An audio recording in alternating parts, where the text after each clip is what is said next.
They spent days waiting to be rescued, having narrowly survived the most powerful hurricane Grenada has seen in decades. Everybody lose everything. You seem really emotional. Yeah, it hurt me still.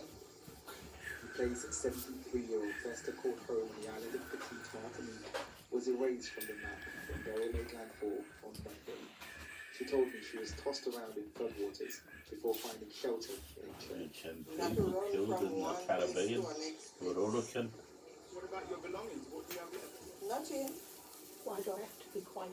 Nothing, I tell you. Everything has gone. In neighbouring Carrico, the buildings never stood a chance against the 150 miles per hour winds. The country's Prime Minister described the scenes as almost Armageddon, and Veronica says that is no exaggeration, having survived 37 hours without food or water. I can't remember what was going through my mind. Oh God. It was hard. She's angry that help took so long to arrive, and even had to help bury the body of one of the 2 people who died in her community. I didn't think I would have. Yeah. I didn't think I would have. After I didn't see that come, after. No, I didn't think I would have it. I thought that was the end of me. The Category 4 storm has continued its dangerous surge in Jamaica, causing flooding and knocking out power for thousands. The island remains under a state of emergency and has been declared a disaster zone. It's been over 5 hours now. We haven't heard anything from them. So I think they lost power. Both my grandparents are in the country on holiday, but my family has since lost contact with them. Back in Grenada, I met Can you Princess, stop who them was doing cut the off for several garden, days friends? from her son and daughters. I tried to give up, but I couldn't. I just have to. You must have been terrified. I had to try. She, like so many others, will now begin the process of rebuilding their lives as Beryl continues causing havoc across the Caribbean. Neil Phillips, Good Morning Britain in St. George.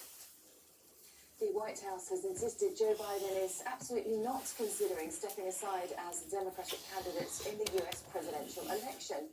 President Biden's been under pressure to reconsider running after his disastrous performance in a television debate last week against Donald Trump.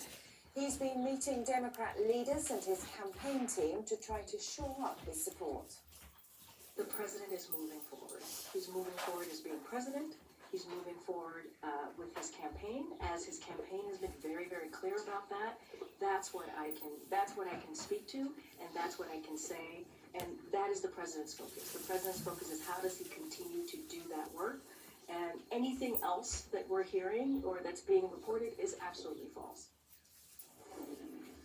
Now, if England reach the final of the Euros, it would mean a multi-million-pound boost for pubs and bars, according to the industry's trade body. UK Hospitality says 3-line match days have already generated extra sales of around 20%.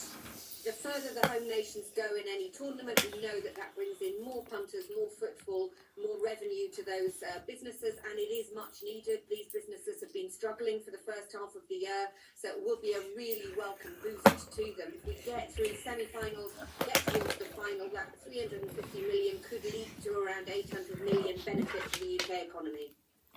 And let's catch up with Nithya Rajan, who's at a pub in Stoke-on-Trent for us this morning. Morning, Nithya. And the Euros proving a big hit with Britain's beleaguered hospitality sector, aren't they? Very much so, Charlotte. Pubs like this one have definitely seen an increase in their takings on match days. If I show you, they've ramped up the decorations here. They've got bunting, they've got flags. And on average, around the country, venues have seen an increase in around 40% of sales for drinks. And places like this are absolutely teeming. It's empty now, but teeming on match day. We've got footage of what it looked like here on Sunday evening. Celebrations joining thousands across the country as Harry Kane and Jude Bellingham saw England go through. And they're definitely anticipating more of the same for this Saturday. They are getting extra people in to pour pints. I've been practicing my pint pouring skills all morning, and that's also because they are anticipating more people coming to the bar, more drinks, as we've been talking about.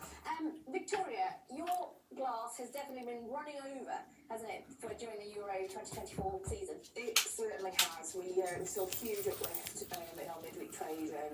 Tuesday's match we did 8 times more than what we would normally do in a midweek day, which is absolutely amazing. But obviously Sunday, with the knockouts, we were ramping up to something that we didn't anticipate in a last-minute goal, and it was build the camaraderie amongst our customers. And obviously now for Saturday, I've got more customers wanting tables, and I've got tables. Great position to be in. I've got 5 extra staff coming in, and really looking forward to it. Excellent, excellent. I'm sure you'll squeeze everybody in. It's too early, Charlotte, to say the football is coming home. But the pennies and pounds here are certainly coming in. Nivea, thanks very much. Let's hope that the football follows in that case. Also today, 2-time champion Sir Andy Murray begins his emotional farewell to Wimbledon today. He'll be playing alongside his brother Jamie in the men's doubles on centre court. And today is also the Battle of the Brits. British men's #1 Jack Draper will play his Davis Cup teammate Cameron Norrie, and the top British women's player Katie Boulter takes on Harriet Dart.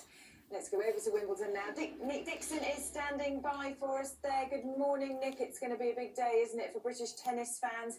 And an emotional one as Andy Murray begins his final championship. Yeah, it will be emotional. There have been a fair few dramatic wins over the years here for Andy at Wimbledon, and tough losses as well, so it's going to be an interesting one for him. And for the fans as well. 12 days ago, remember, Andy had that surgery